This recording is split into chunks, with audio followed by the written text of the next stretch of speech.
São apenas 6 depoimentos. Depoimentos esses formados, na maioria deles, na fase administrativa ou inquérito policial. Por que é importante frisar isso? Porque na fase administrativa é o momento em que o delegado de polícia, ele toma os depoimentos e as declarações, sem a presença, normalmente, de um advogado, de um promotor de justiça e do juiz. É por isso que, para que um depoimento ele tenha validade, para que ele sirva como base, para que se possa aferir o juízo de condenação, absolvição, tem que se passar pelo juiz de direito, na presença do promotor e do advogado, para que essa prova ela tenha validade. Então, o depoimento, quando ele é prestado na fase policial e não é confirmado por ocasião do sumário de culpa na audiência de instrução e julgamento, ele não tem validade jurídica. E a maioria dos tribunais, eles, em homenagem a esse entendimento já firmado nas cortes superiores, estão impronunciando os réus para que eles não sejam levados a julgamento. Porque nessa fase aqui é apresentada a vocês versões, e nessas versões muitas das vezes influenciadas por fatores externos. E aqui eu vou explicar bem direitinho para demonstrar aqui o porquê dessa cápsula de ponto 32. É importante frisarmos que ele já está preso há 3 anos e 6 meses, e eu vou demonstrar que o filtro que registra, o filtro que nós devemos observar como parâmetro é a memória humana, que se enfraquece com o tempo. Dito isto, eu gostaria de falar a Vossas Excelências que os depoimentos que se tem nos autos é da filha da vítima, é da mulher, da Vanessa, da Edilene, irmã da vítima. A Vanessa é ex-mulher do réu e mulher da vítima. Nós temos também o depoimento do Danilo Trajano, que é testemunha de defesa, trabalhava com ele. Nós temos também o testemunho do Railton.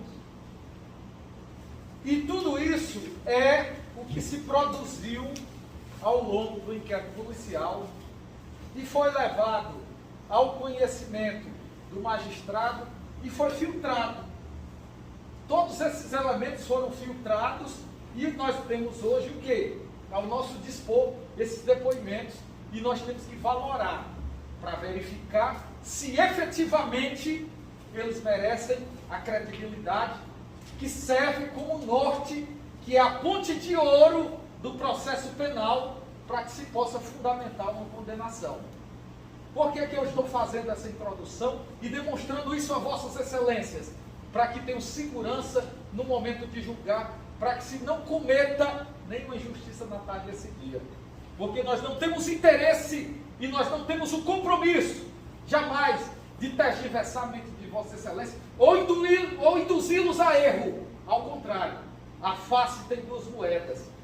E é nesse momento que vige o princípio do contraditório. Vossas Excelências não vão ver em nenhum momento eu utilizar palavras de baixo calão ou até trazer aqui uma realidade que não a realidade que emana dos autos. Esse momento aqui é o momento em que se apresenta os argumentos. É por isso que toda vez que nós nos deparamos nesse confronto de teses, nós nos deparamos com a porfia dos argumentos. É a partir desse momento que nós vamos tratar a verificação de um fato para que se possa julgar. É importante dizer que as condenações criminais, elas decorrem do filtro de registro da memória humana. E não raras vezes, essa memória, como dito, ela enfraquece com o tempo. E aqui eu vou pontuar e dizer a Vossas Excelências, e vou rebater cientificamente os argumentos trazidos pelo Ministério Público, porque esses argumentos colaterais traduzem uma realidade que não é a realidade essencial, estruturada, que emana dos altos. Aqui se apegou num calibre, numa munição calibre 32, e na verdade, na fase administrativa, inquérito policial, ele falou que era um calibre de número 22, e na fase judicial ele também disse isso. E hoje ele se equivocou. Hoje ele se equivocou. E nós podemos dizer, agora esse rapaz aqui é um mentiroso por excelência. Aí ele veio aqui, trouxe um rosário de mentiras perante vossas excelências, e isso por si só, para tirar a credibilidade de suas declarações. E eu vou demonstrar o que foi que aconteceu com esse rapaz, quando falou a respeito da cápsula calibre 32. Psicologicamente, nós temos o que se chama de falsas memórias. E eu vou demonstrar a Vossa Excelência do ponto de vista científico. E demonstrar que, na verdade, na percepção do Ministério Público, trazida a Vossas Excelências, não se trata de uma mentira. Se trata de um equívoco, de uma memória em que se perdeu ao longo do tempo e se enfraqueceu. Ah, você talvez pode dizer, mas doutor Talvani, ele vai esquecer de uma situação dessa? São 3 anos e 6 meses no cárcere, sem ter contato externo, sem ouvir um rádio ou assistir uma televisão.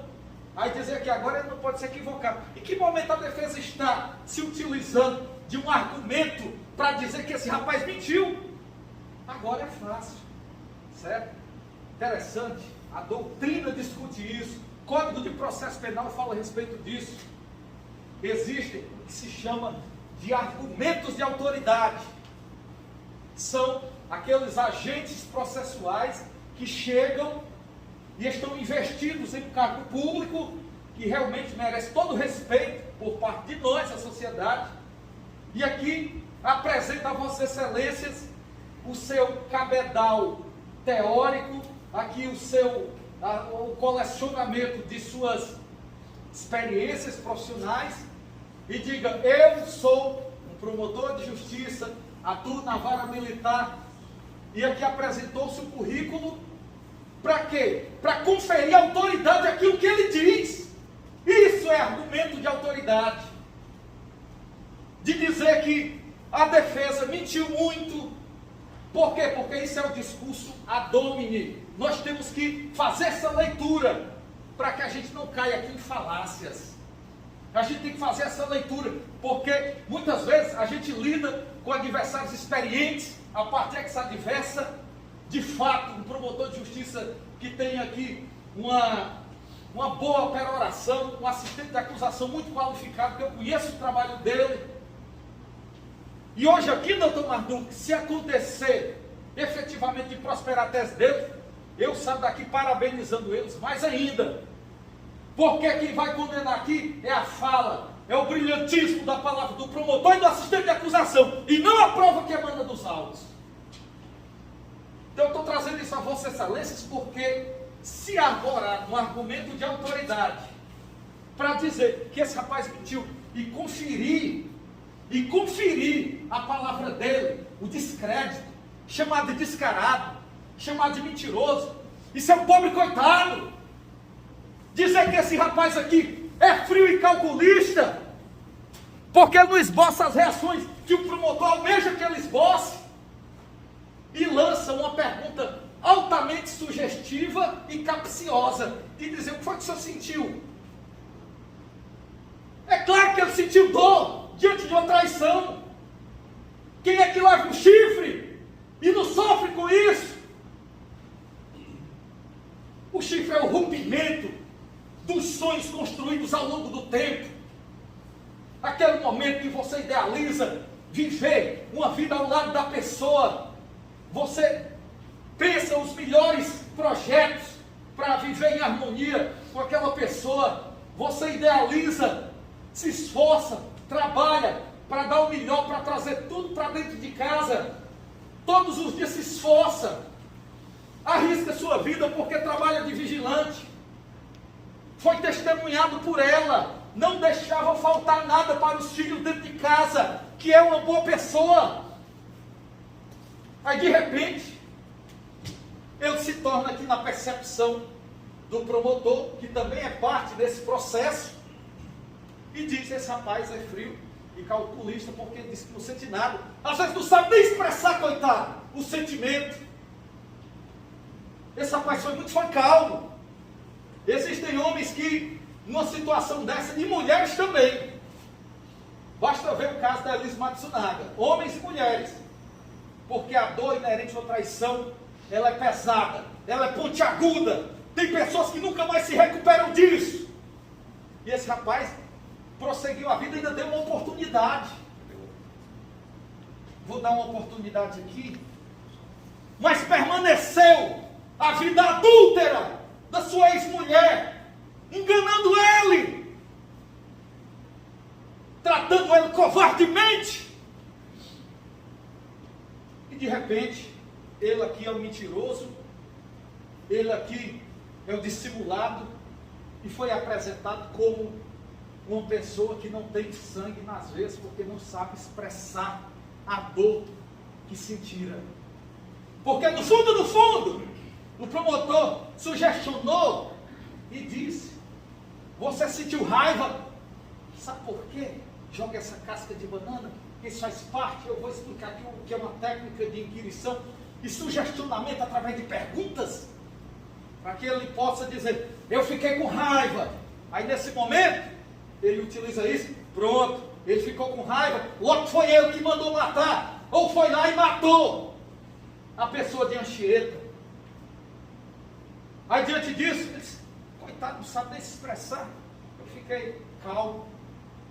Excelências, eu vou demonstrar aqui nessa tarde que esse rapaz não é esse mentiroso dissimulado, não. Nós temos a certidão estadual de antecedentes criminais. O que é que pesa contra esse homem?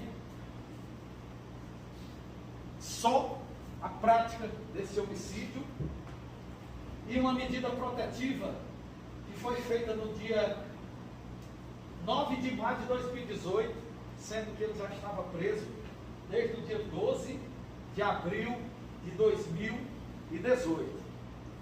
Esse rapaz nunca cometeu delito nenhum. Esse rapaz não é um bandido. Esse rapaz é um desventurado que foi conduzido à calçada da delinquência. E nunca mais ele vai recuperar o estado, o espírito de um homem que nunca pisou os pés numa penitenciária. Porque só reconhecida que a inocência dele, por ausência de provas, porque não tem esse processo, a vida vai sair, vai sentir o vento da liberdade, mas a vida dele nunca mais será a mesma. Sabe por quê? Porque a sociedade prega o preconceito. Ah, fulano de tal, vixe Maria, já foi presidiário, tem emprego para ele aqui não. Já está sepultado socialmente. Porque a punição não é a punição tão somente da privação da sua liberdade. A punição, ela se dá através da cultura do cancelamento social. E esse rapaz, coitado, vai ter que sair daqui, vai ter que ir para outra cidade, para trabalhar, para conseguir um emprego, para ver se sustenta os filhos que ficaram. Dito isso, excelência, eu gostaria de falar o seguinte: a denúncia, ela trouxe a ideia de que o delito praticado foi qualificado pelo motivo fútil. E antes de adentrar na tese principal, eu vou explicar a vossas excelências o que seria o motivo fútil. Motivo fútil é aquele motivo pequeno, aquele motivo desproporcional. De acordo com o exemplo da clássica doutrina, o marido que chega em casa, pede à mulher para botar comida, e ela se negando de colocar comida para o seu marido e servi-lo, ele vai lá e mata ela, tirando-lhe a vida. Ele vai lá e elimina o seu estado anímico e suprime-lhe o bem mais precioso que ele possui, a vida. É pequeno ou não é o motivo? Isso é o que se chama de torpeza. Eu vou te ensinar um outro exemplo clássico do que seja torpeza. De repente, estão lá os amigos num bar, e um pede para botar um burrinho de cana, e o outro se nega. Aí por conta disso, fulano de tal saca uma arma, ou desfere um tiro, uma facada. É pequeno ou não é o motivo? Isso é o que o Código Penal chama de motivo torpe. Aquele motivo pequeno que levou a pessoa a eliminar a vida de outrem. É a morte estúpida. É o crime estúpido. Causa em nós aquele sentimento de que a vida humana ela tem um desvalor. E neste caso aqui, nós temos dois panoramas. Está sendo pintado dois quadros perante vossas excelências. No primeiro quadro, existe a visão do promotor de justiça, apresentando a vós a ideia de que ele praticou o crime, mesmo sem nenhuma prova ocular ou testemunha de viso que presenciou, mesmo sem uma prova científica, porque o exame de microcomparação balística restou inconclusivo. Não dá para aferir se aquela cápsula é a mesma que saiu da arma que matou efetivamente a Anchieta. Não dá, não se chegou a nenhuma conclusão. Nós não temos uma filmagem, muito embora a polícia tenha tido a oportunidade de verificar aos derredores do local onde ele indicou, mas não fez.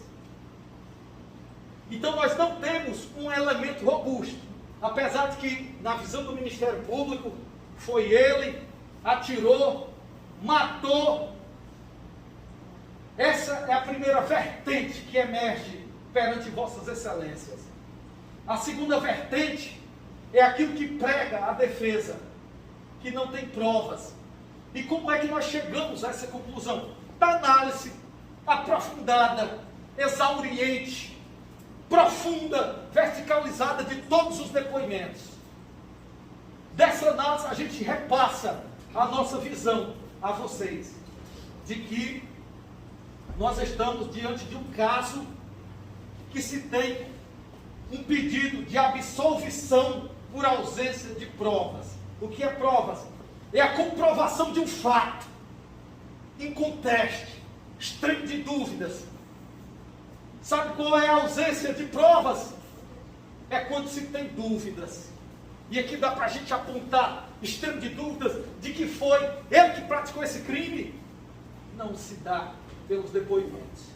O que se tem é uma história fatídica, cruel, de um adultério que acabou com duas famílias. Isso é realidade. Que desestruturou um casamento de 16 anos e outro casamento de 10 anos, que trouxe traumas profundos em crianças que não mereciam ter passado por isso. Existe uma história fatídica, e através dessa história quiseram fazer uma correlação com a morte da vítima, uma correlação indutiva, uma correlação com viés punitivista.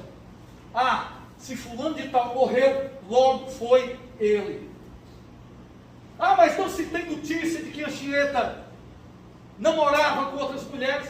Ora, quem é que vai namorar, sobretudo, com mulher casada, como os antecedentes dele aqui já demonstravam e apontavam para isso?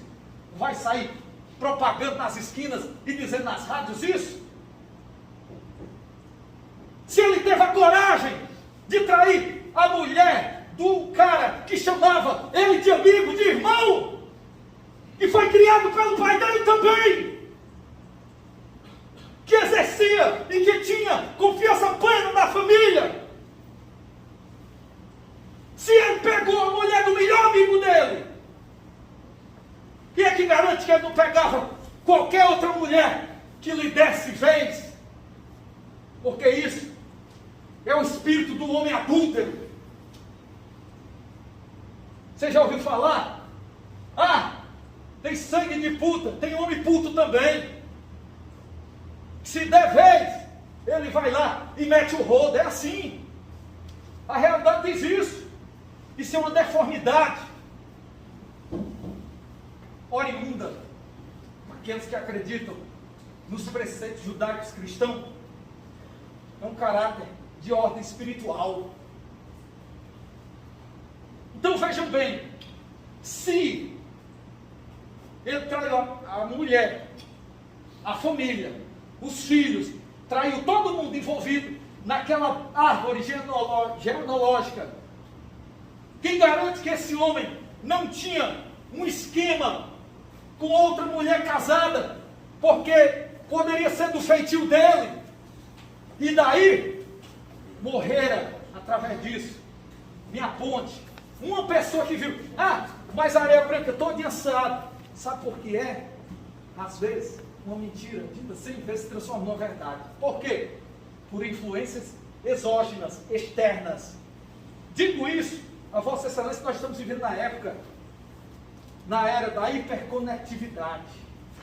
Meu amigo, a partir do momento que se tem a notícia de um crime, que circula a foto do sujeito nos grupos de WhatsApp, morreu socialmente. Já se tem a ideia, está aqui, foi fulano, ciclano e beltrano que praticou o crime. E às vezes nem foi.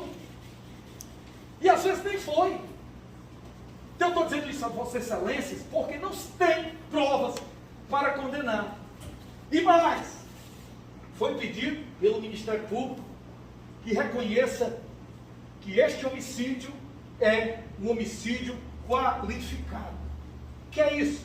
O Código Penal, ele traz diversos tipos de crimes.